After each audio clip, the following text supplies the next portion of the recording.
साथ संगत जी, प्यार से कहना धन्यकार जी। साथ संगत,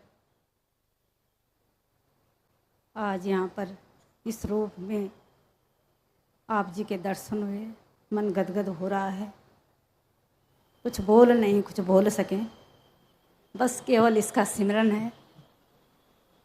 साथ संगत, बड़ी कृपा इस परमपिता परमात्मा की कि मानस देह मिली है और इस मानुष देह में सदगुरु का पदार्पण सौभाग्य से हमको मिला और आज ये सुंदर नज़ारा देखने को मिला। महापुरुषों,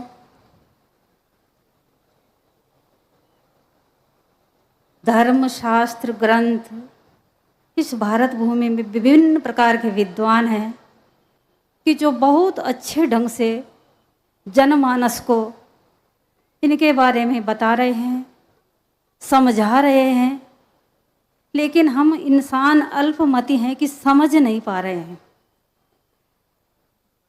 वक्त का रहबर सदगुरु हमारे जीवन में आया। संत तो बार बार पुकार लगा रहे थे, लेकिन हम ही नहीं समझ पाए। आज जब संतों का साथ मिला, जो नवधा भक्ति की है, प्रथम भक्ति संतन कर संगा, और वास्तव में इस परमपिता परमात्मा के बारे में समझना जानना, सबसे पहले संग का प्रभाव पड़ता है। हम जिस प्रकार का संग करते हैं उसी प्रकार से हमारे विचार भी बनते जाते हैं। इसीलिए मानस में कहा, भगवान रामचंद्र जी ने माँ शबरी को समझा कि प्रथम भक्ति संतन कर संगा, क्योंकि जब तेरा संसार को समझा कि अच्छा साथ होगा तभी तेरे जीवन का कल्याण होगा। उनसे तो अच्छी अच्छी बातें सीखेगा और वैसे वैसे कर्म करता जाएगा और ते निश्चित है तेरे जीवन में कल्याण जरूर होगा। आओ महापुरुषों, सदगुरु ने ये बात, जब दासी तो पहले यहाँ अक्सर लोग कहते हैं मैं दुखी था, लेकिन दासी ने कभी दुख बयान नहीं, क्योंकि दुख तो वो बयान करता जिसको ये विश्वास नहीं होता कि मेरा परमपिता परमात्मा को मेरे बारे में पता है। जब परमपिता परमात्मा को सब कुछ पता है तो बयां करने की जरूरत नहीं। माता पिता को बच्चा बताता नहीं कि मुझे क्या चाहिए। माता पिता को सब पता होता कि इसको इस समय क्या चाहिए। कभी प्यार, कभी डांट, कभी दुलार, कभी कड़े अनुशासन में रखना, ये सब माता पिता को पता है। ऐसे ही ये परमपिता परमात्मा, इसको सब पता है। तो दासी जब संत घर में आते थे तो कहते थे हमने भगवान देखा है।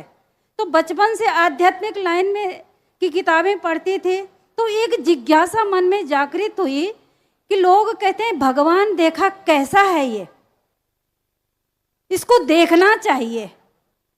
कृपा करो महापुरुषों, सौभाग्य का वो दिन आया, वो अवसर आया, इस ब्रह्म ज्ञान को जनाने के लिए संतों ने कहा बहन जी आप भी चलिए।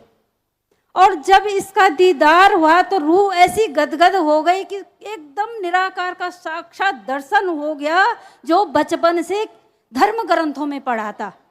महापुरुषों, ये कृपा है।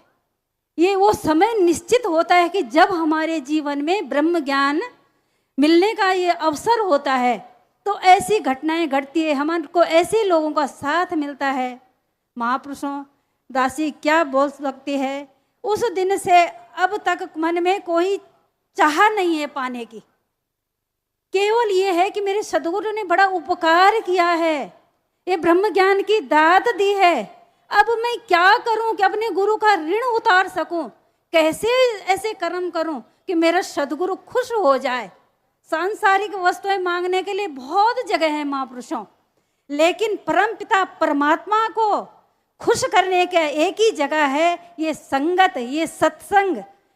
परमात्मा भगवान कृष्ण जी ने गीता में कहा है कि तू कैसे करेगा, ध्यान कैसे करना है, चिंतन से, मनन से, सुमिरन से, सत्संग से। जब हम ऐसे कर्म करते हैं तो परमपिता परमात्मा खुश होता है कि मेरा बच्चा अच्छा कार्य कर रहा है। आज सतगुरु वही बात समझा रहा है। हमने बचपन से एक श्लोक हमेशा सुना है, अखंड मंडलाकारम व्याप्तम येन चराचरम तत्पदम दर्शितम येन तस्मै श्री गुरुवे नमः। महापुरुषों, कभी समझ नहीं आया कि अखंड मंडलाकार है क्या चीज। अवतार वाणी का पद है कि कण कण में है ज्योति तेरी, पात पात पर तेरा नाम, यत्र तत्र सर्वत्र दिशा में देख रहा हूं तेरा धाम। महापुरुषों, जो हमारे धर्म ग्रंथों में लिखा हुआ है वो हमारी सदगुरु की कृपा से वो अवतार वाणी में एक एक शब्द सत्य मिलते हैं। लोग अक्सर कहते हैं कि नहीं, बचपन में हमने एक चीज सीखा, गीता नहीं पढ़ानी है।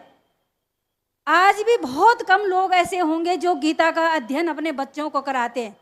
दासी सबके चरणों में विनती करती है कि गुरु का ज्ञान लेने के बाद अगर आपने गीता का अध्ययन किया तो जीवन आनंदित हो जाएगा। जीवन जीने की कला जो श्रीमद् भागवत गीता में भगवान कृष्ण ने अर्जुन को बताया है, महापुरुषों, जीवन में दुख समाप्त हो जाएंगे। दुख मन की अवस्था है। दुख ये नहीं कि मेरे पास पैसा नहीं है, मैं बीमार हूँ, मेरे बच्चे नहीं है, नौकरी नहीं है, ये दुख नहीं है। ये समय के साथ सब कुछ मिल जाता है। दुख है मन की अवस्था। अगर मन परमात्मा में लगा हुआ है तो आप सुखी हैं, आनंदित हैं। और अगर संसार की सारी वस्तुएं आपके पास है, हमारे पास है, तो कभी हम उस चीज का उपभोग नहीं कर पाएंगे, आनंद नहीं ले पाएंगे जब तक हमारे जीवन में परमात्मा नहीं है, सद्गुरु नहीं है, ये ब्रह्म ज्ञान नहीं है। तो दासी ने तो यही अनुभव किया। आज जीवन में हर पल खुशी का है, हर क्षण आनंद का है। जो मोह रूपी, अहंकार रूपी जो हमको फांसे हुए थे, आज वो सारी चीजें अब धीरे धीरे, ऐसे नहीं है कि हम 100% संत बन गए। संत के बहुत ऊंचे लक्षण है महापुरुषों। काम क्रोध का जिस जीवन से नाश हो गया है, सहज भाव में जीना सीख गया। कामनाओं को उसकी कामनाओं की पूर्ति के लिए जो यज्ञ हवन करते हैं, वो सारी चीजें केवल मेरे परमात्मा खुश हो जाए, यही भाव रहे। चाहे आप कोई भी पूजा पद्धति अपना लो, लेकिन परमात्मा को खुश करना है। वो कर्मों के द्वारा, वाणी के द्वारा, व्यवहार के द्वारा, जो मेरे सदगुरु ने आज सरल भाषा में बताया है। संस्कृत हमारी समझ में नहीं आती है, लेकिन गुरु ने बहुत सीधी सरल भाषा में उन्हीं शब्दों को, उन धर्म शास्त्रों को हमारे सामने रखा है। तो आओ महापुरुषों, सबने इस बात पर ध्यान देना है कि वास्तव में जो संत बार बार कहते हैं अपनी जानकारी करना। भगवान कृष्ण ने श्रीमद् भागवत गीता में कहा, तू अपने आप को जान ले, पहचान ले और उसके अनुसार भक्ति कर। हम कहते हैं भगवान श्री कृष्ण ने 18वें अध्याय में लास्ट में अर्जुन ने कहा कि मेरा मोह नष्ट हो गया। एक शुरू से लेके वो वार्तालाप चलता रहा। अब दासी ये कहती कि हम उदाहरण देते हैं ग्रंथों का, सबका। अब अपने जीवन में जब टटोलती हूँ कि मेरे जीवन में, मेरे जीवन का मोह कितना नष्ट हो गया, क्या मैं स्थिर हूँ, क्या मेरे मन के संदेह खत्म हो गए हैं। महापुरुषों, ये दूसरे के लिए अपने आप चिंतन करती हूँ, बार बार अकेले में रहती हूँ, चिंतन करती हूँ, क्या जो संत के लक्षण बताए गए हैं क्या मेरे जीवन में आए हैं। अगर आए हैं तो मेरे जीवन का दुख समाप्त हो गया। आओ महापुरुषों, कृपा करो। दासी अरदास करती है सभी संत महात्माओं के चरणों में, सद्गुरु की असीम कृपा हुई है कि ये सौभाग्य की घड़ियां मिली है। इन घड़ियों का आनंद ले और जो मानव जीवन मिला हुआ है इस परम पिता परमात्मा ब्रह्म की प्राप्ति के लिए, उस ब्रह्म की प्राप्ति करके, और जो हमारे जीवन में विभिन्न प्रकार के भ्रम हैं, दुख के, अशांति के, नाना प्रकार के भ्रमों से हम ग्रसित हो रखे हैं, तो महापुरुषों वो भ्रम समाप्त हो जाएं। और जब ज्ञान हो जाता है तो दासी ने देखा है अपने जीवन में कि महापुरुष हॉस्पिटल में थे तो कभी मन में शिकायत नहीं हुई कि परमात्मा तूने ये तो ज्ञान भी ले लिया, इतने संत भी थे, हम बीमार क्यों हुए। नहीं महापुरुषों, वो मेरा प्रारब्ध है। अब क्या होता, अगर बीमार हुए, कोई निंदा कर रहा, उसमें आनंद आता है। क्यों? क्योंकि वो मेरा प्रारब्ध कट रहा है। शिकायत नहीं है किसी से, केवल खुशी है, ये भी मेरा प्रारब्ध कट रहा। संत मिले, परमात्मा की चर्चा होती है, उसमें भी आनंद है कि प्रभु का सुमिरन हो रहा है, तो कहीं कोई शिकायत नहीं है। कैसे हुई? जब मेरे सद्गुरु का जीवन में दर्शन हुए, मेरे सद्गुरु ने इस ब्रह्म ज्ञान को जब जीवन में सदगुरु का ब्रह्म ज्ञान जब जीवन में आया है तब ये सारे दुखों की निवृत्ति हुई है। और दासी यही अरदास करती है, अगर संसार में दुख से निवृत्ति चाहते हैं तो ब्रह्म ज्ञान लीजिए, इसके अनुसार जीवन जीने की आदत डालिए, कभी किसी प्रकार का दुख नहीं होता है। और दुख की निवृत्ति केवल परमात्मा के सिमरन से होती, इसके चिंतन से होती है। अंत में सबके भले की कामना करते हुए सात संगत जी धन्यवाद।